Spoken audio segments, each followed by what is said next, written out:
Hello bros, ఎలా ఉన్నారు అందరూ? ఇది నా ఫస్ట్ వీడియో వాయిస్ ఓవర్ తోటి, సో తప్పులు ఏమన్నా ఉన్నా ఏమనుకోకండి. ఇప్పుడు సోదాపేసి పాయింట్కి వచ్చేద్దాం. మీలో ఎంతమందికి అరుణాచలం అన్న తిరువన్నమలై అన్న ఒకటే అని తెలుసు? నాకైతే తెలీదు. అక్కడికి వెళ్ళే ముందు మా ఫ్రెండ్స్ చెప్పారు, అప్పుడే అనుకున్నాను ఓ రెండు ఒకటేనా అని. ఇంటి అమ్మాయి ఈ సోదంతా ఎందుకు చెప్తుంది అనుకుంటున్నారా? ఈ వీడియోలో మేము 8 మెంబర్స్ గర్ల్స్ అరుణాచలం ట్రిప్కి వెళ్ళాం. సో ట్రిప్కి ఎలా వెళ్ళాం, ఎలా స్టార్ట్ అయ్యాం, మళ్ళీ రిటర్న్ ఎలా వచ్చాం, ఇవన్నీ చెప్తాం అనుకుంటున్నాను. సో చూసేద్దామా? నేనైతే ఫస్ట్ నుంచి ఈ ట్రిప్కి అంత ఇంట్రెస్ట్ చూపించలేదు, ఎందుకంటే నేను బస్సులో ఎక్కువ ట్రావెల్ చేయలేను. సో లాస్ట్ మినిట్లో వాళ్ళందరూ వెళ్తుంటే నాకు కూడా వెళ్ళాలనిపించి వెంటనే బ్యాగ్స్ ఎత్తేసాను. మా అమ్మకి ఫోన్ చేస్తే మా అమ్మ డబ్బులు పెట్టింది అనుకోండి లాస్ట్ మినిట్ ట్రిప్ అని, అది వేరే విషయం. మా పీజీ దగ్గర బ్యాగ్స్ వేసుకొని బయలుదేరాం. మా పీజీలో ఫుడ్ బాగాలేదని బయట తినేద్దామని అనుకున్నాం. సో దగ్గరలో ఉన్న వరలక్ష్మి టిఫిన్స్కి వెళ్ళాము. అక్కడ మష్రూమ్ ఫ్రైడ్ రైస్ ఆర్డర్ ఇచ్చాము. వాడు చేసి ఇవ్వడానికి అరగంట పట్టింది. అక్కడ అరగంట waste. So mushroom fried rice తినేసాము. ఆ తర్వాత అక్కడ నుంచి మా దగ్గరలో ఉన్న బస్ స్టాండ్కి వెళ్ళి వెయిట్ చేసాము. అక్కడ నుంచి బస్ ఎక్కి కుందనహల్లి మెట్రోకి వెళ్ళాము. ఏంటో మెట్రోకి వెళ్తే స్నాప్ పెట్టకుండా ఆగలేను, అది నా బలహీనత. సో వెంటనే ఫోన్ తీసి స్నాప్ పెట్టేశాను. జనరల్ కోచ్లో ఎక్కితే తొక్కేస్తారని చెప్పి లేడీస్ కోచ్కి వెళ్ళి నుంచున్నాము. సో మెట్రో వచ్చింది, లేడీస్ కోచ్ ఎక్కాము. లేడీస్ కోచ్లోనే రష్ ఇలా ఉందంటే జనరల్ కోచ్లో ఎలా ఉందో మీ ఊరికే వదిలేస్తున్నాను. తొక్కేశారమ్మా.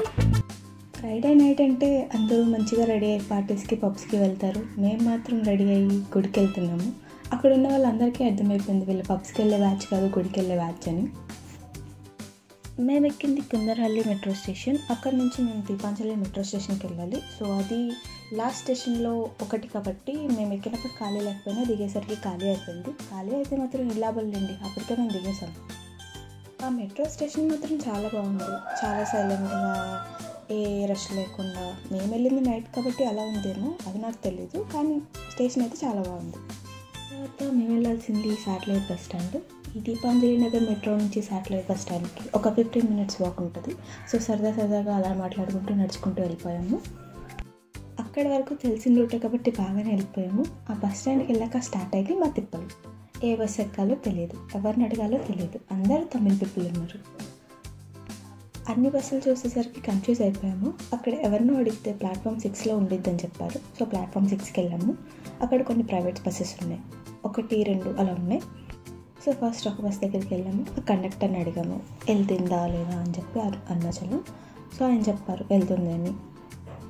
సో తర్వాత వేరే బస్ కాస్ట్ ఎలా ఉందో కనుక్కుందామని వేరే బస్కి వెళ్ళాము. ఈలోపు ఈయన మా వెనకాల వచ్చేసి ఆ కండక్టర్ ఈ కండక్టర్ గొడవపడిపోయారు. మా బస్ ఎక్కడంటే మా బస్ ఎక్కడండి.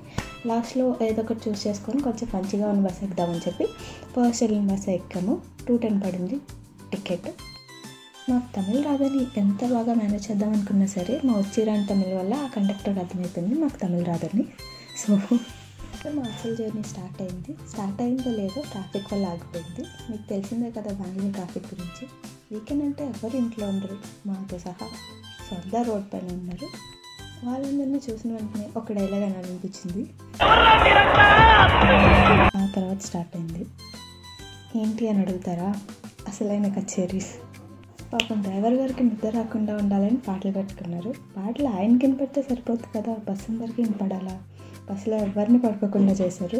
సో అదొక ఎక్స్పీరియన్స్ అని చెప్పాలి. ఆయన తమిళ పాటలు పెట్టారు. మాకేమో తమిళ అర్థం కాదు. తెలుగు పాటలు పెట్టుకుందాం అంటే పెట్టనివ్వరు. అందుకని ఈ గోలంతా మనకి ఎందుకురా బాబు అని చెప్పి నేనే నా ఇయర్ ఫోన్స్ తీసుకొని పాటలు పెట్టుకొని పడుకుందాం అని అనుకున్నాను. పాటలు పెట్టుకున్నాను కానీ పడుకోలేదు, ఎందుకంటే నిద్ర రాలేదు ఆ గోల వల్ల. సో జర్నీ అంతా అయిపోయాక మనకి అరుణాచలంలోని మెయిన్ టెంపుల్ దగ్గరలోనే దింపేస్తారు ఆ బస్సు. సో అక్కడ దిగేసాము. అప్పుడు అక్కడి నుంచి రూమ్స్ సర్చ్ చేయడం స్టార్ట్ చేసాము. ఒక రూమ్ నచ్చింది. ఇది ఫస్ట్ గుడి. ఫ్రెష్ అయిన తర్వాత ఈ గుడి దగ్గర దండం పెట్టుకొని స్టార్ట్ అయ్యాము మెయిన్ గుడికి. బయట పువ్వులు కొనుక్కొని పెట్టుకున్నాము. మా అమ్మ అయితే షాక్ అయింది. నా పువ్వులు, చున్నీ, డ్రెస్ చూసి నా కూతురైనా ఇంత పద్ధతిగా ఉంది అని అనుకుంది. గుడి బయట ప్రమిది, కొబ్బరికాయ, ఒత్తులు అవన్నీ కొన్నాము. ఎందుకంటే గిరి ప్రదక్షిణ స్టార్ట్ చేసే వాళ్ళందరూ మెయిన్ గుడి కింద ఆ కొబ్బరికాయ కొట్టి ఒత్తు వెలిగించి ఆ తర్వాత స్టార్ట్ అవుతారు. సో ఇదైతే మెయిన్ గుడి. దీని కింద ఒత్తులు వెలిగించి కొబ్బరికాయ కొట్టి మేము గిరి ప్రదక్షిణ చేయడం స్టార్ట్ చేసాము. అరుణాచలం రీచ్ అవ్వడమే లేట్ అయింది. సో మేము ఫ్రెష్ అయ్యి అంతా అయ్యేసరికి మాకు ఇంకా లేట్ అయిపోయింది. గిరి ప్రదక్షిణ కొంచెం లేట్గా స్టార్ట్ చేసాం, అంటే 6:30కి స్టార్ట్ చేసాం. మనకి గిరి ప్రదక్షిణ స్టార్ట్ అయ్యాక మధ్య మధ్యలో కొంచెం కొంచెం డిస్టెన్స్ దూరంలో లింగాలు ఉంటాయి. సో ఒక్కొక్క లింగానికి వెళ్ళి మనం దండం పెట్టుకొని రావచ్చు. ఒక్కొక్క లింగానికి మధ్యన ఎంత డిస్టెన్స్ ఉందో ఎక్కడికక్కడ బోర్డ్స్ పైన చూపిస్తూ ఉంటారు. ఇంద్రలింగం, అగ్నిలింగం, వాయులింగం అలా 8 లింగాస్ ఉంటాయి. ఈ 8 బోర్డు పైన ఉంటాయి, కానీ బోర్డు పైన లేనివి ఇంకొక 2 లింగాలు ఉంటాయి. మొత్తం 10 లింగాలు ఉంటాయి. సో వెళ్ళే దారిలో ఒక్కొక్క చోట ఆగి దండం పెట్టుకోవచ్చు. మధ్య మధ్యలో ఇంకా చిన్న చిన్న గుళ్ళు చాలా ఉంటాయి, కానీ అన్ని చోట్ల ఆగి దండం పెట్టుకుంటే మాత్రం లేట్ అయిపోయింది. కొండ అంతా అడవే కాబట్టి మధ్యలో చాలా కనిపించాయి. కోతులు, జింకలు, ఇంకా నెమళ్ళు కూడా కనిపిస్తాయని చెప్పారు, కానీ మాకు ఎక్కడ కనిపించలేదు. ఇక్కడ ఒక అంకుల్ ఈ కోతులకి ఫుడ్ పెడుతున్నారు. నాకు కూడా పెట్టాలనిపించింది, కానీ మేము బ్యాగ్స్ ఎత్తి తీసుకురాలేదు, అన్ని రూమ్లో పెట్టేశాము. అలా ఒక్కొక్క లింగాన్ని చూసుకుంటూ వెళ్తూ ఉన్నాము. ఎక్కడికక్కడ వాటర్ ఫెసిలిటీ ఇంకా వాష్రూమ్స్ కూడా అరేంజ్ చేశారు బాగా.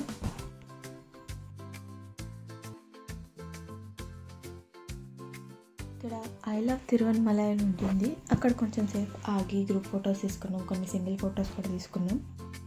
ఇవి నిజమైన రుద్రాక్ష కాదు తెలియదు, కానీ చూడటానికి బాగున్నాయని ఫోటో తీశాను.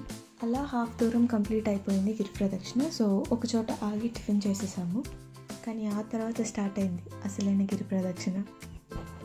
అప్పటికే 9:30, 10 అయిపోయింది. ఎండ గట్టిగా స్టార్ట్ అయింది. పైనుంచి ఎండ, కింద నుంచి ఆ ఎండ వల్ల వచ్చే వేడి. అప్పటికే గిరి ప్రదక్షిణలోని దేవుడు కనిపించేశాడు.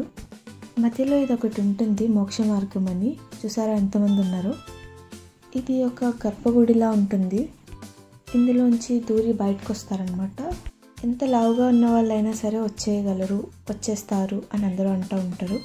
సో మేము కూడా అందులోంచి వచ్చాము. మాకేమంత అనిపించలేదు, కానీ మా ఫ్రెండ్స్లో ఒక్క ఫ్రెండ్కి మాత్రం అందులోంచి వస్తుంటే తల్లి గర్భం నుండి వచ్చినట్టు అనిపించిందంట. దాని తర్వాత చెప్తుంది మాకందరికీ. ఫైనల్గా ఎండలో మొత్తం గిరి ప్రదక్షిణ అంతా కంప్లీట్ చేసి మెయిన్ గుడిలోకి వచ్చేసాం. చూడటానికి చాలా బాగుంది. మా గిరి ప్రదక్షిణ అయ్యేసరికి 1:32 అయిపోవడం వల్ల రష్ ఏం లేదు, అంతా ఖాళీగా ఉంది. సో దర్శనం లైన్ నుంచి లోపలికి వెళ్ళిపోయాం. ఏమీ లేకపోవడం వల్ల దర్శనం అంతా చాలా తొందరగా అయిపోయింది. చాలా బాగా అనిపించింది అంత తొందరగా అయిపోవడం వల్ల. నేను ఎప్పుడో ఒకసారి అన్నవరం వెళ్ళినప్పుడు మా మమ్మీ పెట్టారు ఇలాగా, అది నాకు గుర్తుంది. అప్పుడు నేను కూడా పెట్టాను. సో ఇది చూడగానే పెట్టాలనిపించింది. 5 అంతస్తుల మేడ కట్టాను. ఆ తర్వాత పొలం కూడా చేశాను. అది పొలంలో లేదని అనకండి, అది పొలమే. ఆ గేట్ దగ్గర నుంచి వ్యూ చాలా బాగుంది, గుడి మొత్తం కనిపించింది. తర్వాత దర్శనం అంతా అయిపోయాక బయటకు వచ్చేటప్పుడు మాకు ఒక లడ్డు ఇచ్చారు. అప్పటికే చాలా సేపు అయిపోయింది మేము టిఫిన్ చేసి. సో వెంటనే తినేసాము, చాలా బాగుంది. ఆ తర్వాత మాకు రెస్ట్ తీసుకోవడానికి కూడా టైం లేదు, ఎందుకంటే మాకు ఇమీడియట్గా బస్సు ఉంది. ఆ బస్సు మిస్ అయితే మళ్ళీ నైట్ 10:30 వరకు ఇంకొక బస్సు లేదు. సో వెంటనే వెళ్ళాల్సి వచ్చింది. ఆ గుడికి 1-2 కిలోమీటర్స్ దూరంలోనే ఒక బస్ స్టాండ్ ఉంది. మాకు ప్రీ బుకింగ్ లేదు, సో అక్కడికి వెళ్ళి మేము బుక్ చేసుకోవాల్సి వచ్చింది. అక్కడ బస్ వాళ్ళని అడిగితే వెంటనే మాకు టికెట్స్ ఇచ్చారు. సో బస్ ఎక్కేసాము. అక్కడ నుంచి డైరెక్ట్ బెంగళూరు సిల్క్ బోర్డ్ వరకు టికెట్ తీసుకున్నాము. సిల్క్ బోర్డ్లో దిగేసి మళ్ళీ అక్కడ నుంచి మా పీజీ దగ్గరికి డైరెక్ట్ బస్ ఉంది, అది తీసుకున్నాము. సో ఇలా అరుణాచలం ఫుల్ ట్రిప్. ముందు రోజు నైట్ స్టార్ట్ అయ్యి తర్వాత రోజు నైట్కి వచ్చేసాము. ఈ వీడియో మీకు నచ్చిందని అనుకుంటున్నాను. Thank you.